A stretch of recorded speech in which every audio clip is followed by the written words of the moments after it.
Everybody's heard of the stereotypes of a sergeant major getting some bug up his ass about some ridiculous rule. Sergeant Major went too Can't far, roll your man. sleeves and look unprofessional. Stay off my grass. Don't wear earbuds, which is a real one on post while you're running, which I hate. I know there's more. Write them in the comments. I want to read the dumbest ones so bad, and I wish you to share it with me. All right, y'all, so we just watched this video with Angry Cops, right? And he's talking about how the sergeant major sicked an MP on a chaplain for wearing headphones, right?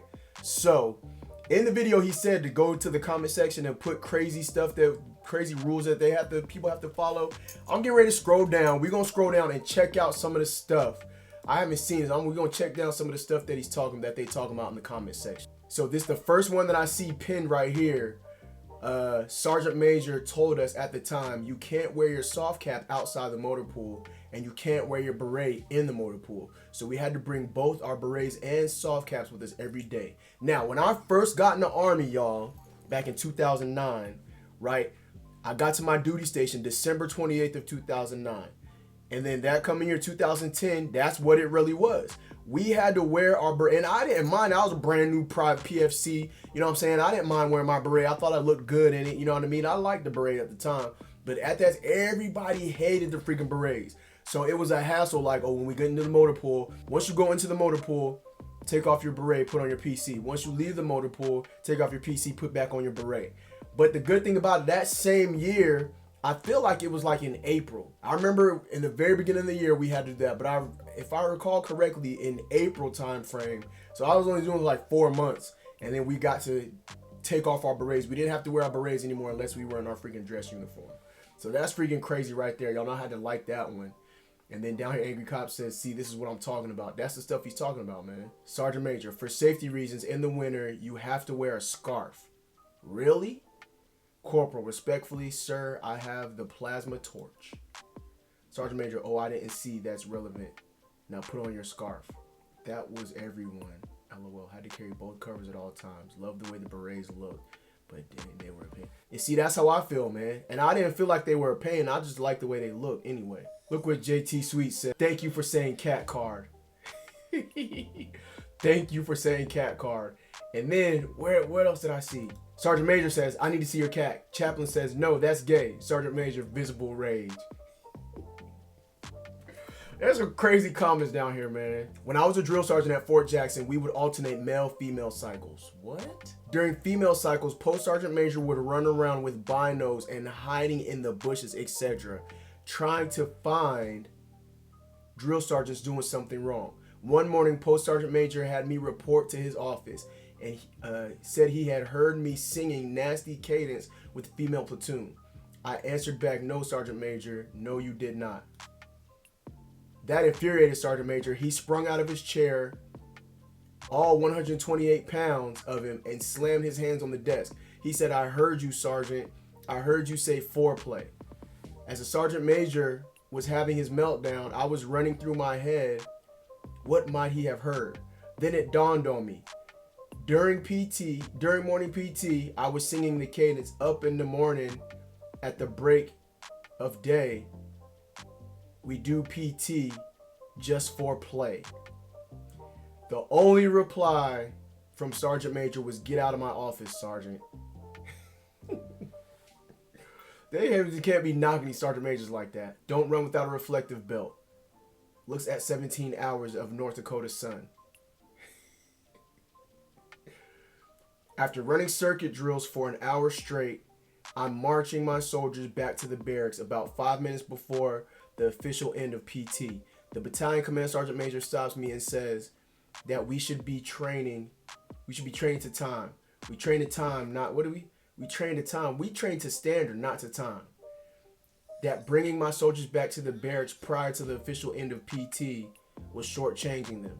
So I look at the command sergeant major who's wearing a clean and dry PT uniform with no visible sweat anywhere. Then I look at my thoroughly sweat-soaked squad and I say, Roger, Sergeant Major.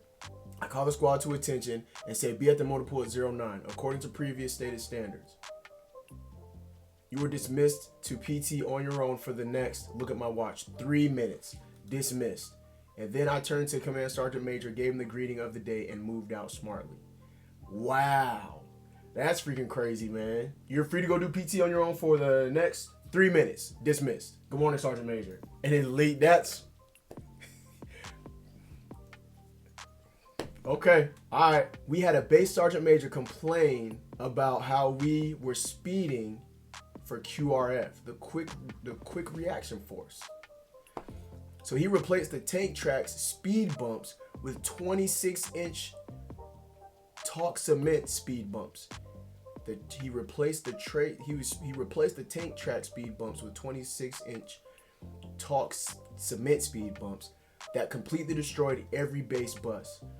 Well, when he saw that we were driving around his speed bumps, he erected HESCO barriers along the road, which eliminated the run path. Needless to say, our quick reaction force turned into a moderate amount of speed reaction force. That's freaking crazy, man. I remember there being speed bumps somewhere on one of our posts. I can't remember what post it was, but I remember them taking the speed bumps away also. And I don't know why they did, but of course I liked it better that way. We weren't allowed to talk inside the shop one day because the LT said we were too loud for her liking. So she made us sit in silence, which didn't really work being we were in a call center for the Navy ship help desk. So we just called each other on the landlines and talked anyway. And she couldn't say anything about it. Crazy, man. The sergeant says, "Don't touch my painted rocks. I had to cut across them," which he disliked. Me, a second lieutenant, 2 weeks after arriving at the unit. Sorry. The sergeant says, the sergeant thinking that the LT was an E2 or something, "Why don't you come back here tomorrow and repaint these rocks?" The LT says, "Sorry, Sergeant. Got a meeting tomorrow morning with the company commanding officer." The sergeant says, well, making up excuses now. So on and so forth. Another 5 minutes until he realized I outranked him. Crazy.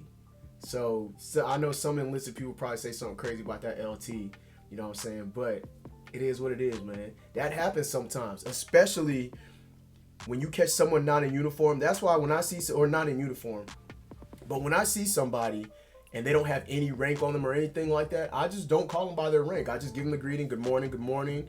Sometimes I might not say anything because I don't know what rank they are. I have no idea. And a lot of you should know, like a sergeant major or a lieutenant, you know, a captain, a major, lieutenant. You should know them by face in your unit, but sometimes you just don't, you know what I'm saying? So I say the best thing to do is at least just give them the greeting of the day. You understand what I'm saying? And the craziest thing is when you see like a lieutenant colonel walking up and they got that black leaf for their rank.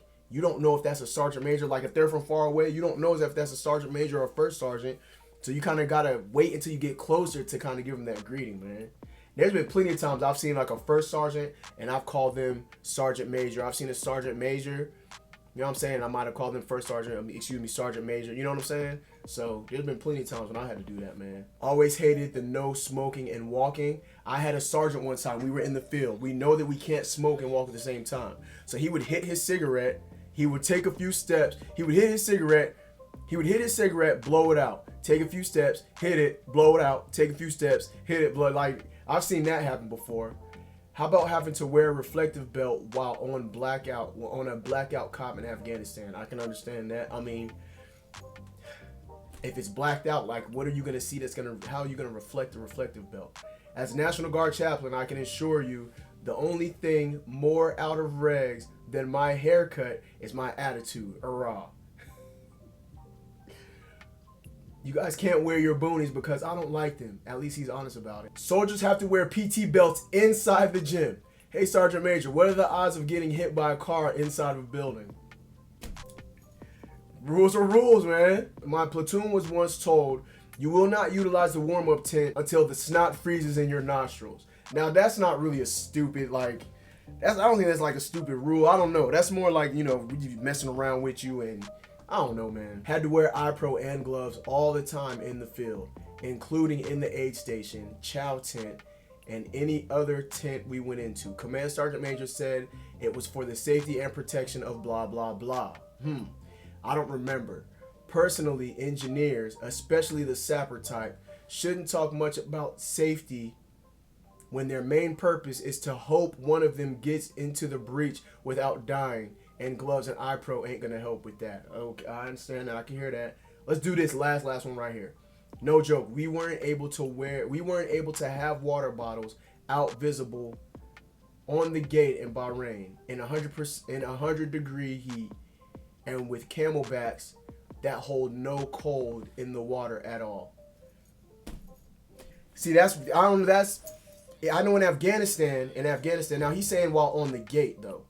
In Afghanistan, we had our camelbacks and we could have bottles of water. We could be walking around. You would literally see like corners with nothing but full bottle or a trash can overflowing with empty bottles of water. You would see that all the time in Afghanistan, man. But anyway, I just wanted to get into these comments that's on this freaking video. Had a good time with it. I hope y'all did too. SFAM stand up. SFAM salute. Stay focused, motivated. Get motivated up in this ain't one time. Deuces. Love y'all to death, and I'm out.